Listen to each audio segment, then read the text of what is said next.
ఈ మధ్యన పక్క రాష్ట్రంలో అక్కడ ఒక పార్టీ పెట్టి విజయం సాధించి ముఖ్యమంత్రి అవ్వగానే మన ఆంధ్రప్రదేశ్లో చాలామంది మీరు కూడా అలా చేసి ఉండాల్సిందని చెప్పి నాకు తెగ మెసేజ్లు పంపిస్తూ ఉన్నారు. ఊళ్ళో పెళ్లికి ఏదో హడావుడి ఉంటారు కదా, మండుతున్నట్టుంది. సరే వీళ్ళు చెప్పినట్టుగానే మనం కూర్చొని 2019 నిలబడ్డాం. ఎక్కడ పెట్టారు? 2 చోట్ల ఓడించారు. అయ్యయ్యో సానుభూతి వద్దురా.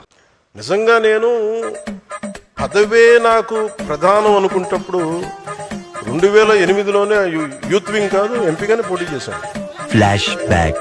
అంటే వాళ్ళు నాకు అర్థమైంది ఏంటంటే అల్లు అరవింద్ నన్ను ఒక నటుడిగా చూశారు. తన కొడుకుతో పాటు తన మేనలుడితో పాటు పవన్ కళ్యాణ్ కూడా ఇంకో నటుడు అంతే. అంతేగాని అతనికి సామాజిక స్పృహ అనేది వాళ్ళకి కనిపించలేదు. మరి అలాంటి వాతావరణంలో నేను ఏం మాట్లాడితే ఎవరుంటారండి?